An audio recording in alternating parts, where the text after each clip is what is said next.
Кутмандуу кошо кечиңиздер менен мына ошентип кайрадан сиздер менен жуманын ыйык күндөрүндө амандашып, саламдашып жатканыма жаратканга чексиз шүгүрлөрдү айтып, Баткен телеканалында кечки Баткен көрсөтүүсү башталды.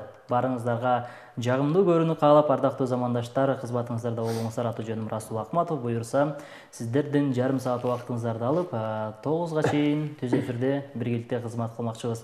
Биз менен бирге болуңуздар, башка каналга которбой, ардактуу сүйүктүү көрөрмандар. Буюрса, биздин эфирибиздин жүрүшүнө ортоктош болуп, өзүңүз күбө болуңуз жана жагымдуу музыкалык чыгармаларга жан эргитиңиз. Кыскасы, биз азыр сиздерге сонун маанайларды тартуулаганга колдон келишинче аракет кылабыз. Сиз дагы четте карап турбастан, ардактуу замандаш, биздин катарга кошулуп, бар экениңизди билгизип, SMS билдирүүлөр жазыңыз жана ошондой эле өзгөчө биздин белектерге ээ болуп калсаңыз болот. Анда мен сиздерге бүгүнкү биздин ыйык студиябыздын коногу менен тааныштырып кетейин. Улуу башын кичүү кылып, биздин сөзүбүзгө жок дебестен келип берген бүгүн бизде конокто Сатыбалдиев Ысман агайыбыз келип отурат. Агай, кош келипсиз биздин студиябызга. Сизди көрүп жатканыбызга кубанычтабыз. Эл менен амандашып алсаңыз болот. Саламатсыздар, урматтуу телекөрүүчүлөр. Ушундай Баткен таңына кечки передачага чакырганыңар үчүн рахмат.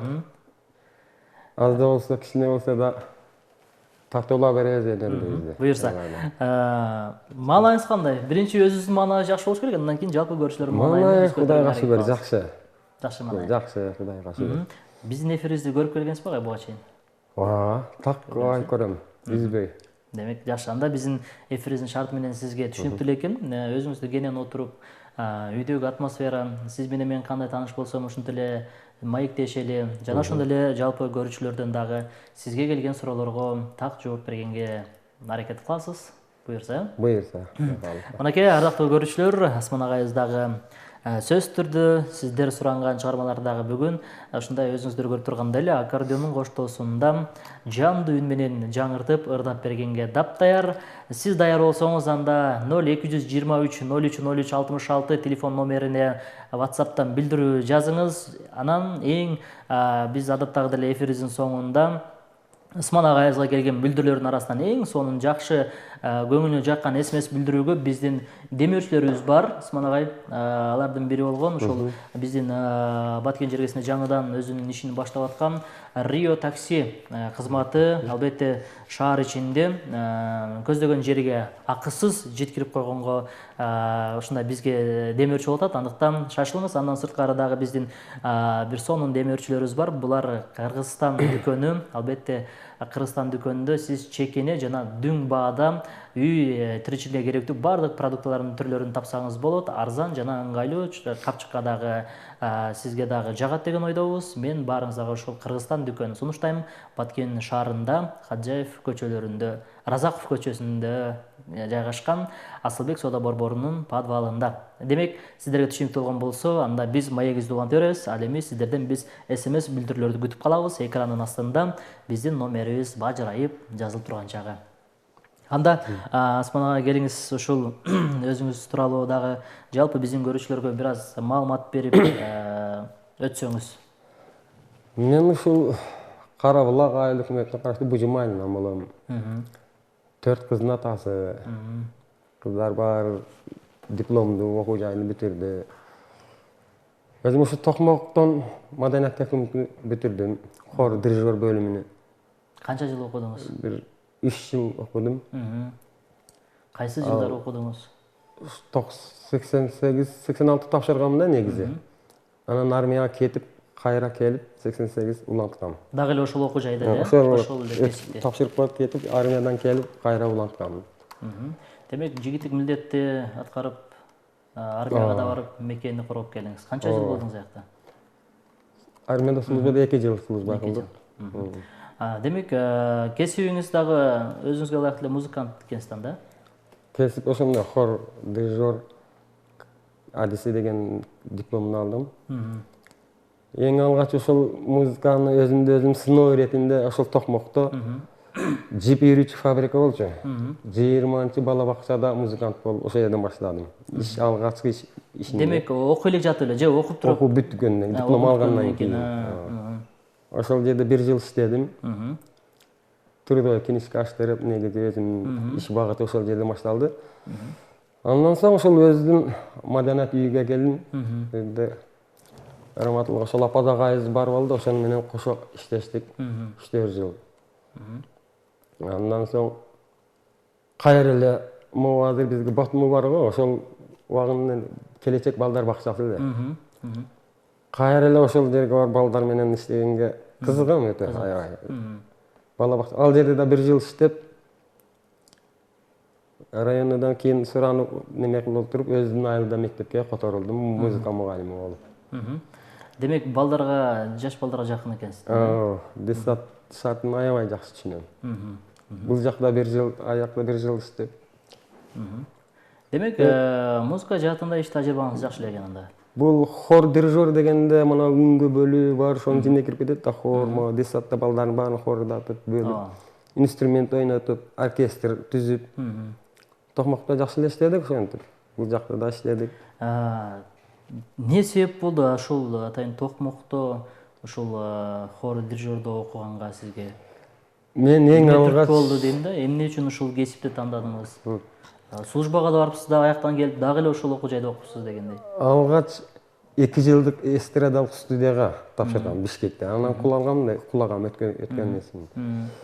Негизи эстрадага кызыкчыл элем, аябай.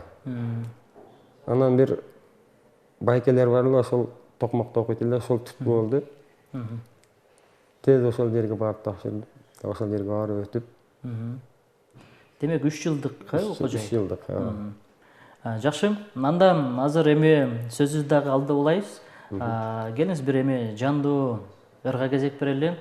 Биздин эми көрүп аткан көрүүчүлөрүбүз көбүнчө айтып калат, келген конокторду көп сүйлөтпөй, ырдаткыла деп. Байкап турсам, сиз дагы сөзгө жогушойсуз, ырга бар экенсиз. Андыктан жалпы биздин көрүүчүлөргө бир жандуу чыгарманы аткарып берсеңиз. Кайсы чыгарманы аткарып беребиз? Болуптур, мен ошо той тамашада көбүнчө жүрөм да, Расул. Ушундай заказ кылып чакырат, балдардын көңүлүн ачып, ошол чакырган жерде ыраазы кылып, тамашалашып, айтканын ойно берип. Эми олордун баягы жан дүйнөгө ырдаганга үндөү болот да, негизи максатыбыз тойго чыгып. Ошол балдар сыйга киргенде тамашалап калат эле, ошо силердин кайнеңе дайыма күлүп жүрсүн, урушпасын. Күлгүн кайненен ырда берейин деп. Андан соң ошону ырда берейин. Анда азыркы тапта эми той топурлар болуп аткан убагы, жашылыктар болуп аткан убак, анда жалпы ушул бизди көрүп аткан эми кайнелер дагы бул алтындай болгон энелерибиз, апаларыбыз, андыктан сиздер үчүн болсун анда.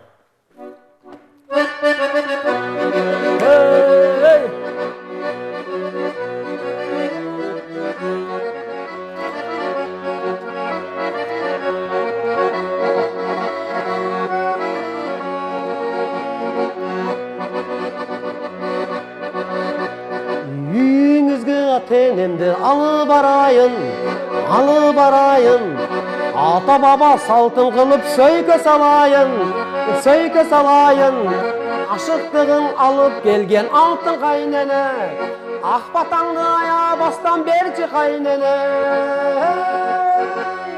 külgü kaynene, külküsünen nur tökülgön altın kaynene,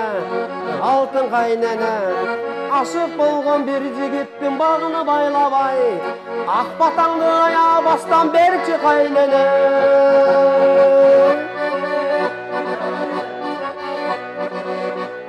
Kızımızdı alda kaçanı köndürüp algan, süydürüp algan, andan alda get albay baylanıp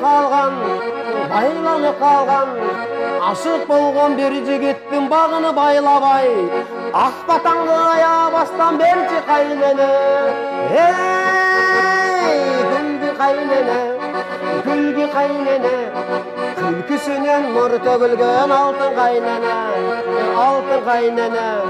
aşık bolgon bir jigittin bağını baylabay, ah batandı ayağa bastan berçi kaynene.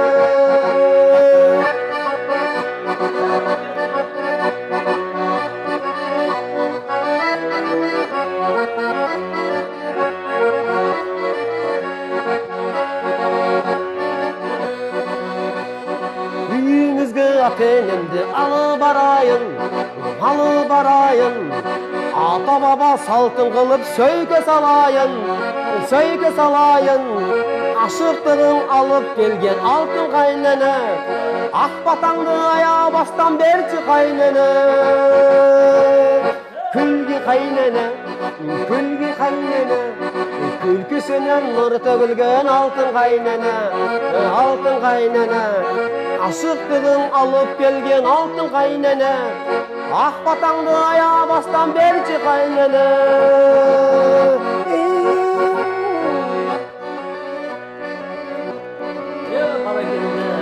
Браво. Машалла. Кал чабалар болсун. Менимче азыр көрүп аткан көрүүчүлөрдүн баарына бийлеттиңиз окшойт, Усман ага. Сонун чыгармалардын бири болду. Чын айтканда, бийлей турган чыгармалардын бирин. Эми бул ошол сиз эми жакшылыктарда, тойлордо ушинтип баягы тойго чыккан балдардын суранычын орундатып, эми албетте ошолордун көңүлү деп чыгасыз да. Анан кайсы чыгарманы суранса ырдап бергенсиздер да? Колдон келишинче ырдап беребиз. Эми көбүнчө тойго тиешелүү ырларды. Анан кээде аккордеонду ойнойт, үйрөтөбүз. Эми аккордеон деп калдыңыз, ушул жерден сурап кетейин, эми канча аспапта ойной аласыз өзүңүз? Мен азыр ушул фортепиано, аккордеон, гитара, комузда бетке ойнойм. Негизи гитарадан башталган. Негизи. Аккордеонду кийинчерээк үйрөнгөм. Гитараны кайсыл жакта баштадыңыз үйрөнүп? Гитараны ушул мен ушул айылда менин чоң байкелер биздин үйдүн алдына келип күнүндө 11-12 чөп гитара ойнойт эле да. Бала кезилек кызыгып аларды карап, кандай ойноп, аябай кызыгып жүрүп, чыдабай акыр гитара алдырдым. Гитара алдырып, алар гитарасын көтөрүп келгенде мен да гитарасын көтөрүп чыгып көтөрөм. Карап, дуурап, үйрөттү колдон келишинче. Ошентип 1-2-3 ырды үйрөнүп, калганы өзүм өздөштүрүп кеттим. Демек аракет болгон. Сулук жакшы экен анда сизде, үйрөнүп кеттиз бат эле. Пайда болуп, аккордеон кийин аккордеон ойногондо оңой болду да. Гитарадан кийин баштаганым. Жакшы. Анда ардактуу теле көрүүчүлөр, мынакей өзүңүздөр көргөндөй эле бир жакшы чыгармаларды аткардык. СМС билдирүүлөрү дагы келип атат. Буюрсам, дал ушул СМС билдирүүлөрү дагы өз дарегине жеткиребиз. Бүгүнкү жакшылык элдерин дагы куттуктап, сиздер дагы билдирүү калтырсаңыздар болот. Аны дагы биз эстен чыгарбай, сөзсүз түрдө окуп, өз дарегине жеткиребиз. Жана Усман агайыбыз болгон СМС билдирүүлөрдү узатыңыздар. Азыр бизде СМС билдирүүлөрү келиптир. Эң алгачкы сиз бирок келген СМС билдирүүлөрдү эстеп калыңыз. Буюрса аягында жыйынтап атканда биздин демөөрчүбүздүн ушул акысыз шаар ичинде көздөгөн жерге жетип барууга биз ушул мындайча айтканда сертификатын беребиз. Рио таксиникине. Саламатсыздарбы дейт Усман агай. Ак гүлүм ырын ырдап бериңизди суранабыз дейт. Сизге ден соолук, ийгилик каалайм деп Айдындан СМС билдирүү келген экен. Кийинки СМС билдирүү: салам, кандайсыздар? Ырлардан ырдап берсин дейт. Сөзсүз түрдө ырдатабыз ардактуу көрүүчүбүз. Кийинки СМС билдирүү болсо: саламатсыздарбы дейт. Мен Усман агайдын карындашы Гүлмира. Абама чын ден соолук, иштерине ийгилик каалайм. Биз сизди жакшы көрөбүз деп СМС билдирүү жиберген экен. Кийинкиси болсо: салам алейкум. Бактылуулук баш кошкон 2 жаш ырын ырдап бериңизчи сураныч. Алдыңалар рахмат дейт. Той ырларын көбүрөөк айтып бериңизчи сураныч деп 540 абоненти билдирүү калтырган экен. Кутмандуу кечиңиздер менен Усман агай, ак гүлүм деген ырыңызды ырдап бериңизчи, талантыңыз ташкындай берсин деп 165 абонент СМС билдирүү жиберген экен. Демек жан дүйүн кимге эле жакпасын, албетте жан дүйүндөн көбүрчө сурунатат. Ассаламу алейкум, Бек Борбиевдин ырларынан ырдап бериңиздерчи деп 411 абоненти билдирүү калтырган экен. Молодец, кайненесинин күйөө баласы дейт. Сизге ушундай СМС билдирүүлөр келип атат. Саламатсыздарбы дейт Усман агай, ден соолук, иштериңизге ийгилик каалаймын. Сиздин талантыңызды сыйлайбыз дейт. Ар дайым жашылык тойлордо ырдап жүрө бериңиз деген СМС билдирүүнү бизге 616 абоненти калтырган экен. Салам дейт, сизге суроо берейин деген дейт. Сизге жашоо таттуу же уйку таттуу дейт. 195 абоненти. Жашоо таттуу, уйку таттуу? Сизге жашоо таттуу же уйку таттуу дейт. Жашоо таттуу го менде. Жашоо таттуу. Жашоо таттуу болгон үчүн уйку да таттуу болот деп койбойсузбу? Биздин агай Усман агай дейт, бизге бир ырдап бериңизчи деген СМС билдирүүлөр бар экен. Сөзсүз түрдө ырдатабыз. Анан Усман агай мындай көбүнчө Ак гүлүм деген чыгарманы суранатат.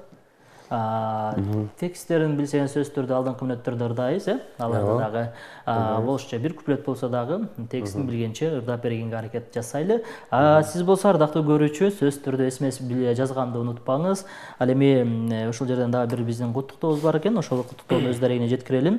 Биздин азыр көрүп жаткан болсо, ардактуу биздин ушул сыйлаган эжекебиз бар, Ширин эже. Эгерде сиз бизди көрүп жаткан болсоңуз, бүгүнкү сиздин өздүк майрамыңыз менен чын жүрөктөн куттуктайбыз. Ар дайым ден соолукта болуңуз, оорубаңыз, алтын башыңыз аман болсун. Уул кыздардын, неберелердин, келиндердин төрүндө ушулардын ысык чайын ичип, абам экөөңүздөр бактылуу болуп жүрө бериңиздер дейли. Эч качан оорубаңыздар. Биздин үй бүлөбүздүн атынан ушул чакан куттуктообузду алып коесуз. Атайын сизге чалбай, мына мен эфирден сюрприз кылып кайтайын деп турган учурум. Андыктан көрүп жаткан болсоңуз, же болбосо жүрөк менен сезип жаткан болсоңуз, дагы бир рет туулган күнүңүз кут болсун, өмүр жашыңыз узун болсун. Дагы бир рет куттуктайбыз.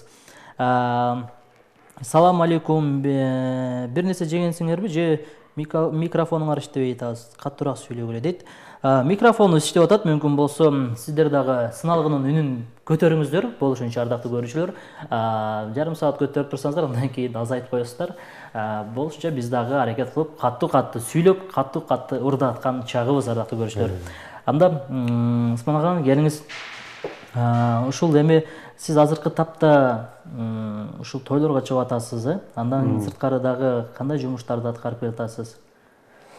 Ушул тойлордо азыр биз негизи баягында бир 7 жаз деп топ түздүк эле.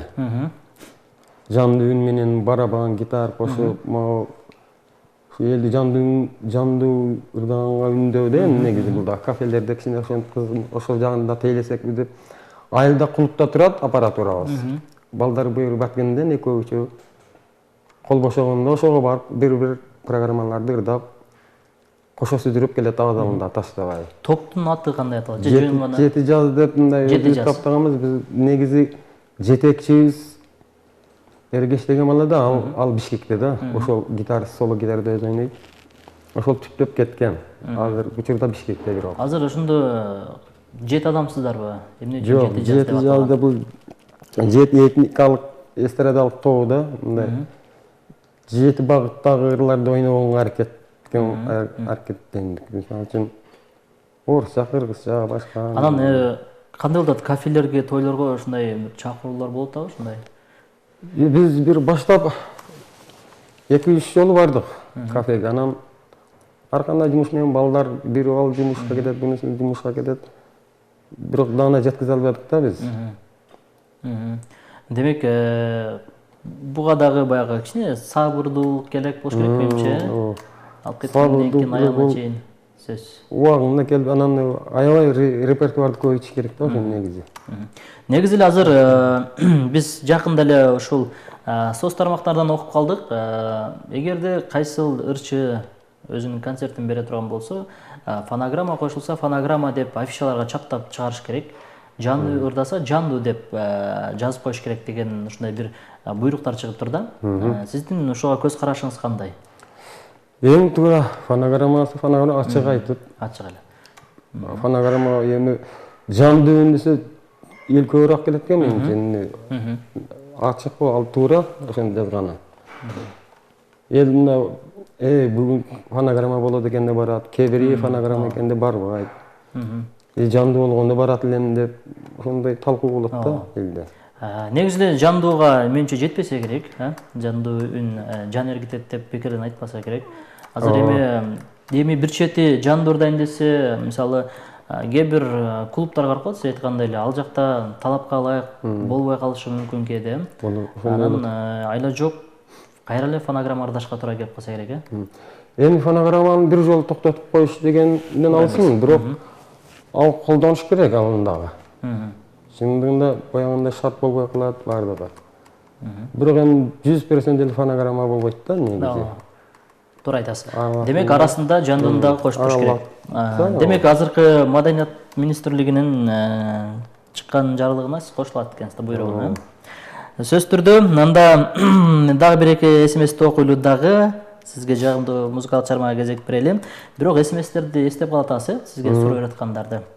Саламатсыздарбы Кутман Кечтет, Ысман агайыбыз 18 жаш деген ырдап берүүсүн суранабыз деген SMS билдирүүсүн 855 абоненти калтырган экен. Саламатсыздар дейт, саламатчылык, талантың өркүндөй берсин, ишиңе ийгилик, ден соолукта болгон досум, бужуңдан досуң Жолдошбай агабыз SMS билдирип жиберген экен, 742 абоненти. Саламатсызбы агай дейт, келинчегиңизди сүйүп алгансызбы же ала качкансызбы дейт. Балалык сүйүүңүздөн бир элес чагылдырып өтсөңүз деп бизге 514 абоненти. Ona sizdin балалыгыңызга кайтып атат. Эми суроого жооп бериңиз. Жеңебизди сүйүп алдыңызбы же ала качкансызбы? Чындыгында махабат болгон, сүйүү болгон. Эми ала качкан жокмун, бирок сүйлөшүп баарына. Балалык сүйүүңүздөн бир эле чагылдырып өтсөңүз дейт. Балалык сүйүү. Балалык сүйүү демек бир эле жеңем болгон, Ошол. Бир көрүп сүйүп калганга ишенесизби дейт. Жок. Демек жеңемди бир эмес, 2-3 жол көргөн сүйгөнсүз, ишенгенсиз. Жакшы. Айдан өзү чогуу да, айдан. Демек жакшы SMS билдирүү экен. Сиздин да SMS билдирүүңүздү ардактуу көрүүчү эске алабыз. 514 абонентим. Кийинки SMS билдирүүбүз дагы бар. Саламатсыздарбы дейт, ишиңизге ийгилик, ден соолукта болуңуз. Апаз Жайнаковдун ырдарын ырдап бериңизчи деп 976 абоненти билдирүүсүн калтырган экен. Кийинки SMS билдирүү, Расул саламатсызбы дейт, менин классташтарыма салам жолдойм дедим эле дейт. 84-жылыкларга Москва орто мектебинин А классын кыздар балдарына салам дейт. 20 жылдык майрамыңар кут болсун келе жаткан деп. Демек, мынакей 633 абоненти классташтарын сагынып, өзүнүн сагынычтуу саламдарын жиберип жаткан учуру. Келиңиз, эми жагымдуу музыкалык чыгарма болсун. Ак гүлүмдү суранатат, Апаз Жайнаковдарлардан суранатат. Деги эле сиз бүгүн биздин эфирибизге бир жакшы чыгармаларды даярдап келген болсоңуз керек.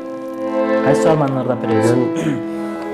Апаз Жайнаковдарлардан ак гүлүмдү да берейин. Ак гүлүмдү. Бекбор Бетнерлардан суранышта, Бекбор Бетнерлардан болду.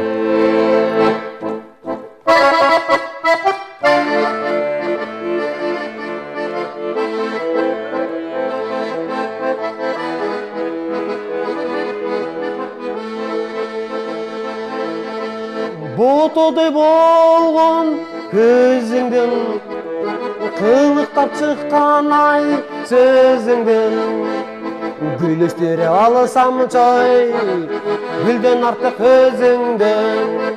Ак гүлүм ай ак гүлүм, сага жетпес татып түнүм, келерчи шибасалой, көркө бөлүп жаз күнүн. Ак gülüm ay ак gülüm, sağa жетпес татып түнүм, келерчи шибасалой, көркө бөлүп жаз күнүн. Тал чыбыктай чоюлган, элке бир мүчө боюңдан, ачык айтсам жүрөктүн ардагысын катылган. Ак gülüm ay ак gülüm, sağa жетпес татып түнүм, келерчи шибасалой, көркө бөлүп жаз күнүм. Келерчи шибасалой, көркө бөлүп жаз күнүм.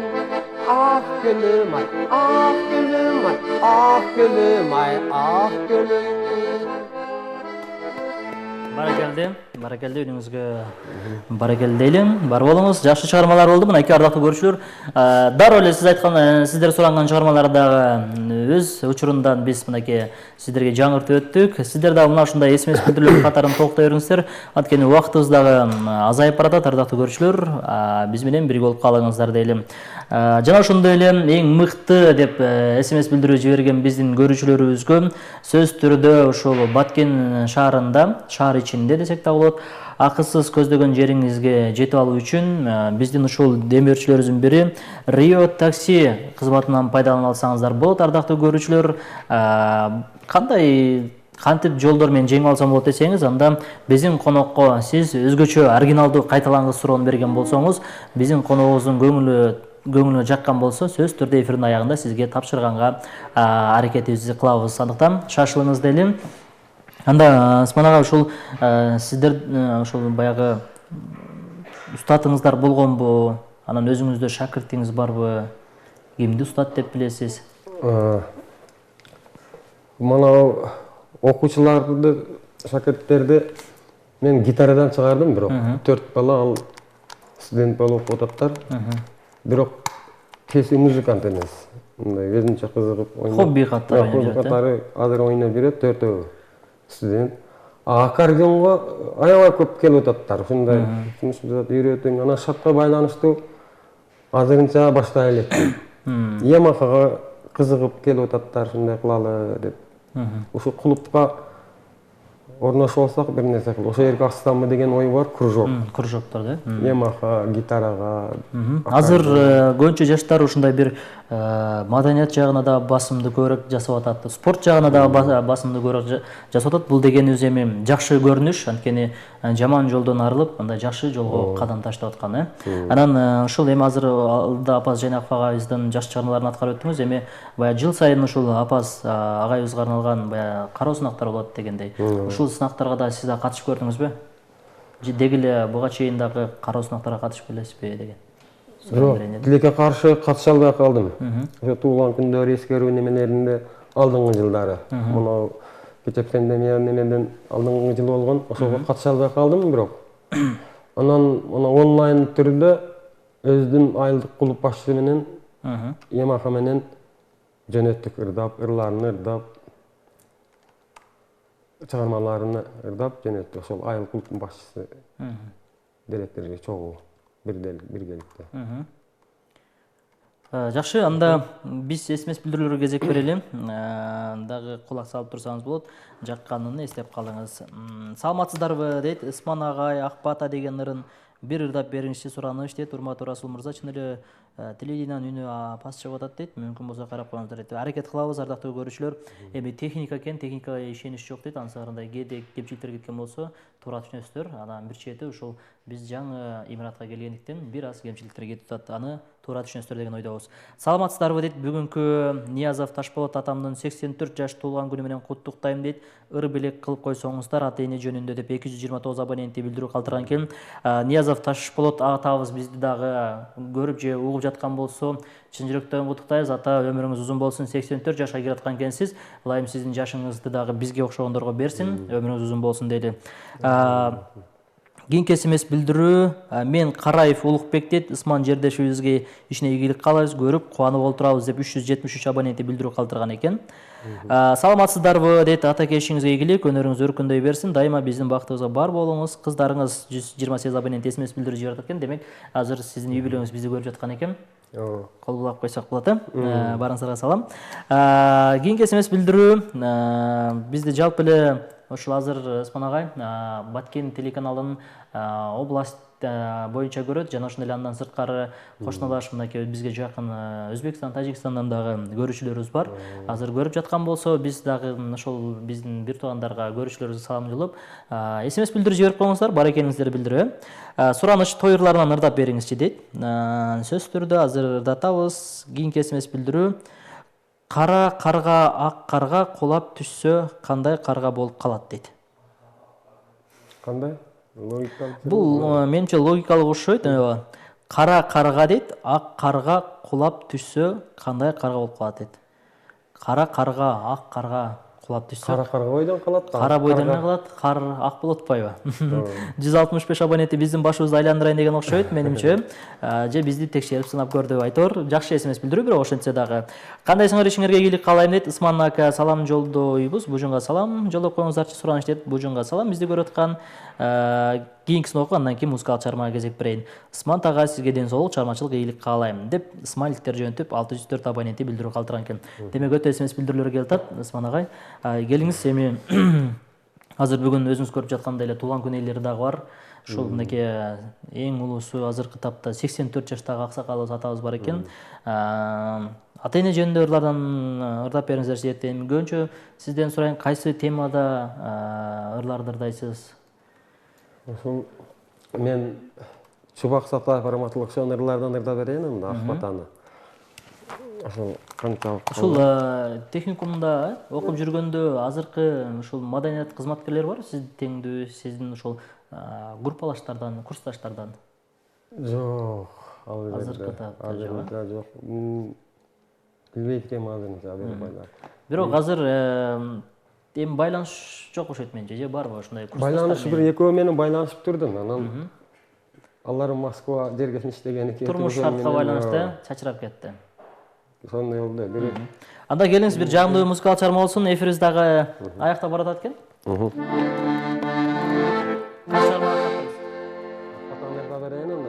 Акбатаны. Айрымдарга жагар мүмкүн, жакпаса биз үчүн ыйык нерсе акбата дейт. Акбата болсун.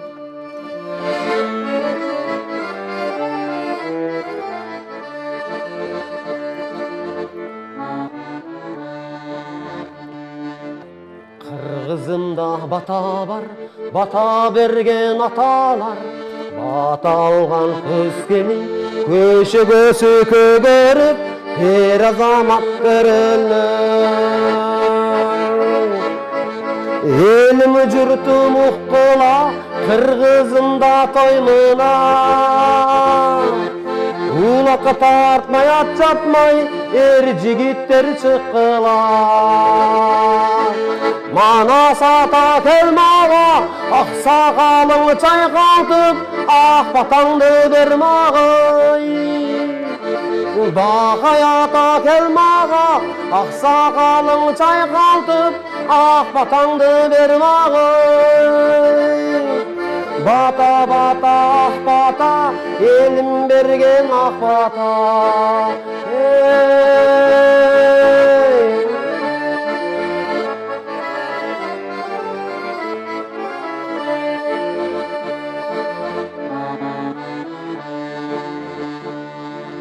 Jamgırdan jer kögördü, batadan el kögördü. Bata algan kız gelin, köşe göğsü kögörüp, er azamat törüldü. Elim jurtum ukkula, kırgızımda toymuna. Ulakı tartmay, at çapmay, jigitler çıkılar. Mana sata kelmağa, sakalını çaykaltıp, batаңды bermağıy. Bak hayata kelmağa, sakalını çaykaltıp, batаңды bermağıy. Bata bata bata, elim bergen bata.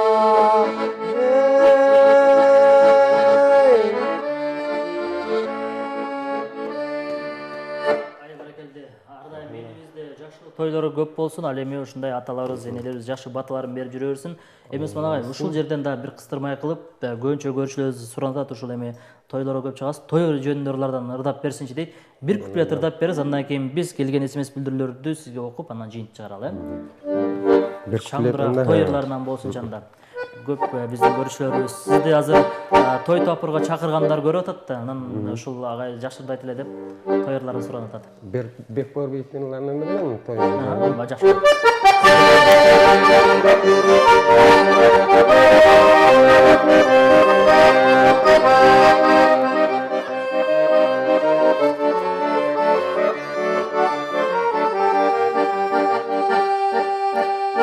Turmuştun özü bağı, jır kaldın özü bağı.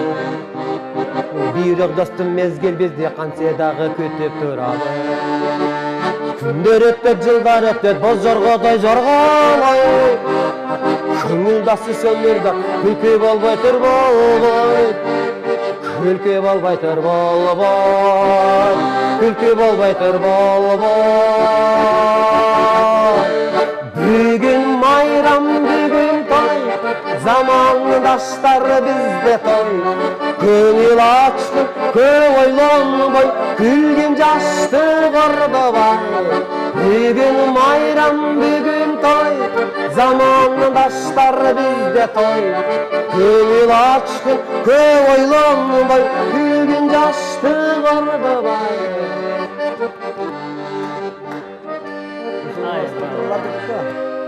Ай, баракелди, рахмат, кол чаалар болсун. Жалпы көрүүчүлөрүбүз азыр шатыратып кол чаа турган учуру. Анда келген СМС билдирүүлөрдү окуйлуу дагы жыйынтык чыгара берели. Саламатсыздарбы дейт. Жашоодо эң кубанычтуу күнүңүз кайсыл учур болгон? Жашоодо эң кубанычтуу күн Ошол окуу студент болгонумда да, ошол окууга өткөндө аябай кубангам. Эзди тилеп ушул Кудайда баргамда ушул музыкальныйды окусам экен.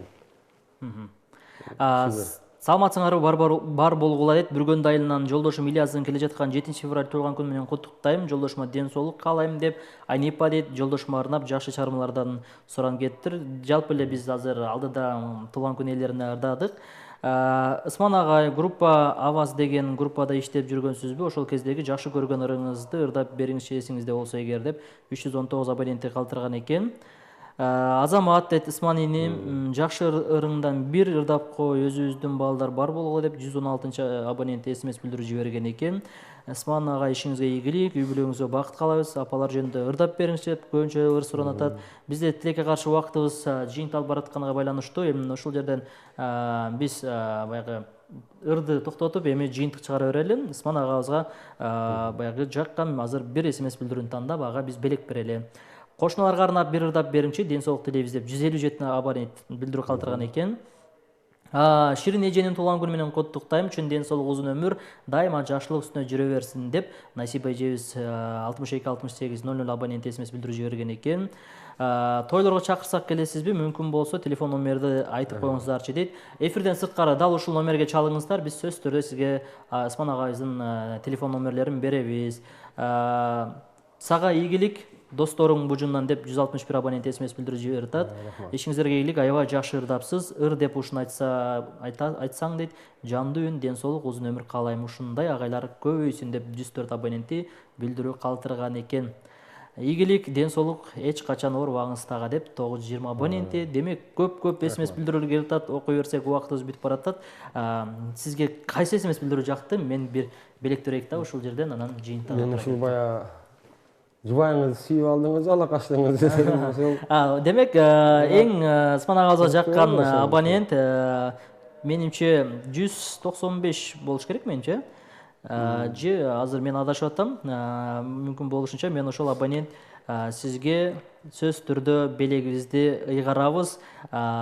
Сиздин белегиңиз кандай деп турган болсоңуз, шаар ичинде, Баткен шаарынын ичинде акысыз бир жерден көздөгөн жериңизден экинчи жерге жетип алуу үчүн Рио таксини колдонсоңуз болот. Сизге рахмат, кош келипсиз. Дагы бир рет кыскача эркин микрофон берейин, эл журт менен коштошуп алсаңыз болот. Ушундай Расул мусулман жаңы зданияңар куттуу болсун. Чоң рахмат. Кечки Баткен теребеза аябай кызыктуу үзбөй көрөм. Эми элибиз тынч болсун, жергебизде той болсун дейбиз биз дайыма. Аманчылык болсун. Тойлордо кызмат кылалы дейбиз. Тойлордо кызмат кылалы буюрса. Чоң рахмат, Ысман агай. 514 абонент экен. Сизге көңүлүңүзгө жакшы суроо берген. Урматтуу 514 абонентти көрүп жаткан болсоңуз, анда сизди чын жүрөктөн куттуктайбыз. Сиздин билетиңизди эфирден сырткары сүйлөшөбүз, анан кантип алып кетериңизди айтып коебуз. Дагы бир рет чоң рахмат келип бергениңиз үчүн. Ушу менен бүгүнкү биздин дагы эфирибиз жыйынталып бара жатат. Ардактуу замандаштар, баарыңыздарга ыраазычылык айтабыз дагы. Келерки жума күнү сиздер менен ушул Баткен телеканалынан кечки Баткен көрсөтүүсүнөн көрүшкөнчө деп коштошуп калам. Кызматыңыздардын аты жөнүм Расул Ахматов болду. Жалпы бүгүн жакшылык ээлерин, туулган күн ээлерин дагы бир рет куттуктап, көрүшкөнчө саламатта калыңыздар дейли.